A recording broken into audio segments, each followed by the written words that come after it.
जी अस्सलाम वालेकुम मेरे दोस्तों, उम्मीद है आप सब लोग खैरियत से होंगे। वेलकम करता हूं आपको अपने आज के नए व्लॉग में। आज बात करने जा रहा हूं पुर्तगाल की इमिग्रेशन के हवाले से। कुछ नई अपडेट्स हैं और बड़ी ख़तरनाक अपडेट हैं, वो आप तक पहुंचाऊंगा। अगर अब आपका रेजिडेंस कार्ड वैलिड है तो आप ये मत सोचिएगा कि आप इजीली पुर्तगाल के अंदर आ जाएंगे। अब आपकी सख्त चेकिंग होगी। उस हवाले से कुछ मेरे पास एग्जाम्पल्स हैं, वो आप तक रखूँगा।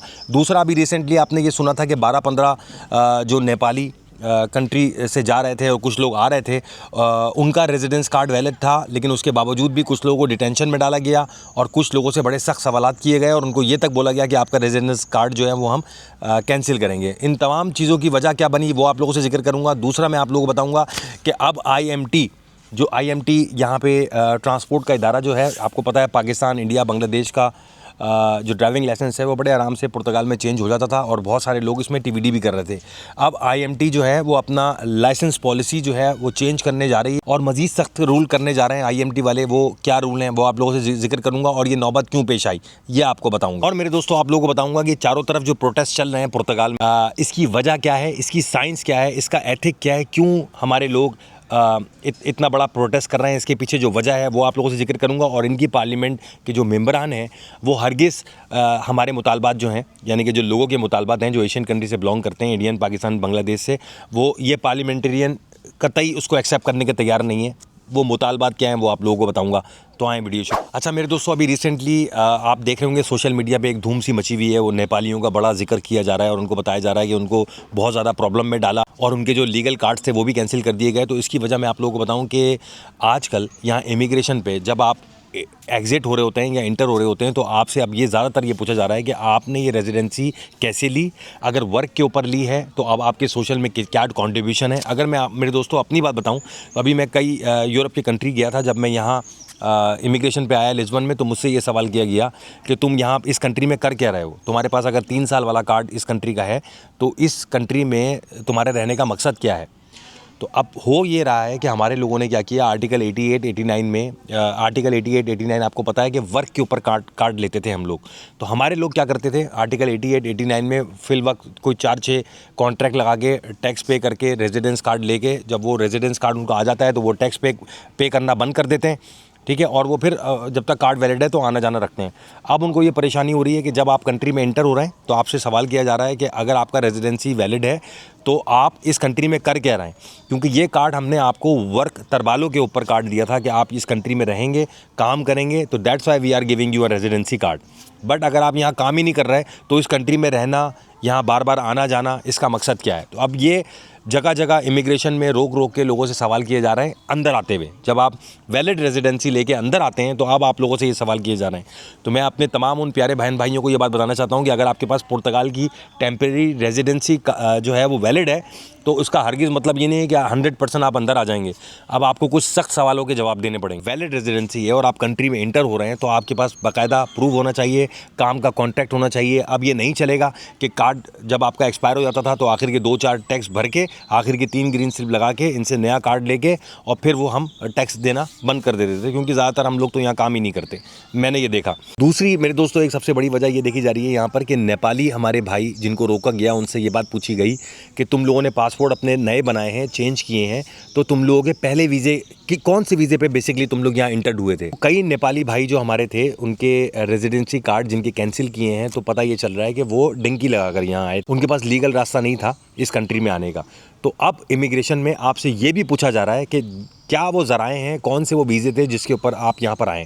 तो अगर आपके पास पुराने नए पासपोर्ट बना लिए हैं, पुराने पासपोर्ट अगर आपके पास वैलिड हैं तो वो पासपोर्ट भी अब अपने साथ रखें, ताकि अगर आप इस कंट्री में लीगल इंटर हुए हैं, रेजिडेंसी आपके पास भले लीगल क्यों ना हो, आपको वो वीज़ा भी शो कराना पड़ सकता है इन लोगों को कि ये हमारा प्रूफ है, ये हमारी लीगल एंट्री है और ये इस लीगल एंट्री के थ्रू हम इस कंट्री में आए थे। अब मैं आपको बताऊं कि ये चारों तरफ जो यहाँ पे मेरे दोस्तों एहतजाज हो रहा है, उसकी वजह क्या बन रही है। उसकी वजह बेसिकली ये है क्योंकि कई दोस्त मुझसे सवाल करते हैं कि मुर्तज़ा भाई बताएं ये क्या वजह है, क्यों यहाँ पे इतना ज़्यादा प्रोटेस्ट हो रहा है, क्यों ये पार्लियामेंटेरियन जो है, यहाँ की गवर्नमेंट जो है वो हमारी बातें मानने से इनकार कर रही है, आखिर ये है क्या मसला। तो मेरे दोस्तों हुआ ये कि जब जिस ज़माने में ये सैफ़ थी, आप बात कर लें अगर 2019, 20, 21, 22, 23 की, जब ये सैफ़ का सिलसिला चला आ रहा था तो यहाँ एक लॉ था कि अगर आप लीगल रेजिडेंसी पे आते हैं तो आपको 6 टैक्स नॉर्मली दे के आपको कार्ड मिल जाता था। अगर आप इल्लीगल पे आते हैं तो आपको 12 टैक्स देने पड़ते थे।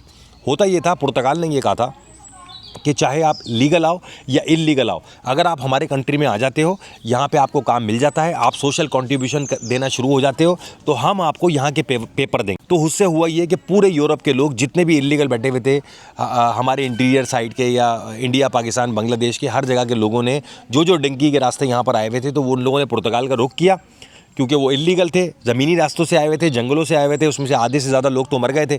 तो अब जो वो पुर्तगाल आए तो वहाँ यहाँ पर आके उन्होंने काम करके पहली रेजिडेंसी ली, वीज़ा उनके पास कोई नहीं था। अच्छा, अब हुआ क्या?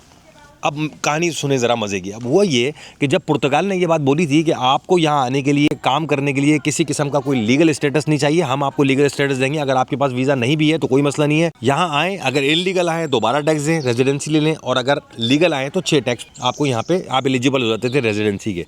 अब मेरे दोस्तों हुआ क्या? अब हुआ ये कि जब इसने ये इमिग्रेशन खोली तो जितने भी यूरोप में डिंकी लगा के लोग बैठे हुए थे, 20-20 साल, 25-25 साल से फंसे हुए थे। मैंने तो ऐसे लोगों को भी देखा जो जिन लोगों को 20-20 साल इंग्लैंड में हो गए थे, ना उनके असाइलम अप्रूव हो रहे थे, ना उनकी रेजिडेंसी जो है वो वैलिड की जा रही थी, और वो लोग छुप के रह रहे थे। वो लोग, कुछ लोग ज़मीनी रास्तों से इंग्लैंड से भी यहाँ पुर्तगाल आए और यहाँ आके उन लोगों ने पेपर ले लिए।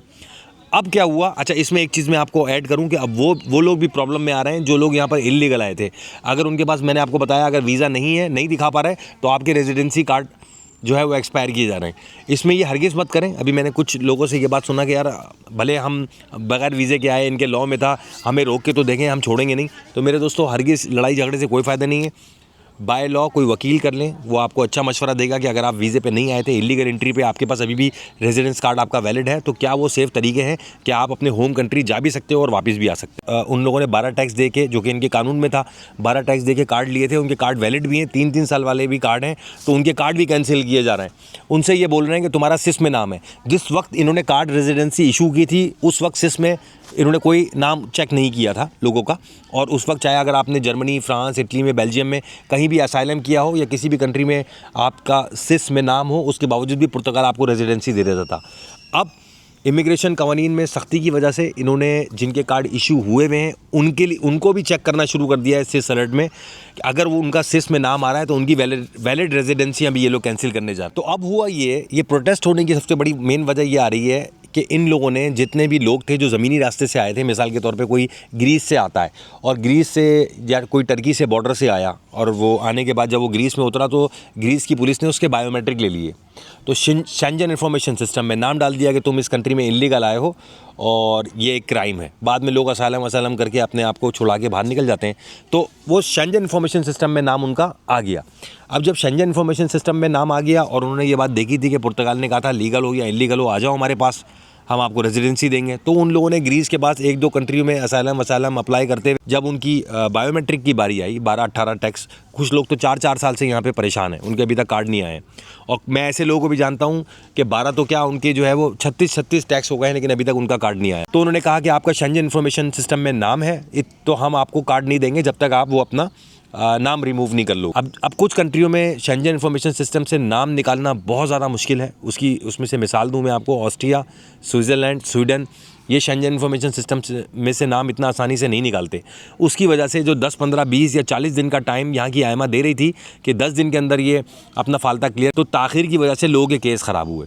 तो इसी चीज़ का ज़्यादातर बेसिकली प्रोटेस्ट चल रहा है। 6-8 दिन पहले की बात आपको बताऊँ कि हमारे कोई 20-22 बंगाली, जो कि बंगाली भाई जो कि बांग्लादेश से बिलोंग करते थे, उन लोगों ने एक नई मुसीबत डाल दी है। और वो मुसीबत क्या है कि इसी वजह से IMT जो है वो अपने रूल मज़ीद सख्त करने जा रही है। वो क्या करने जा रही है?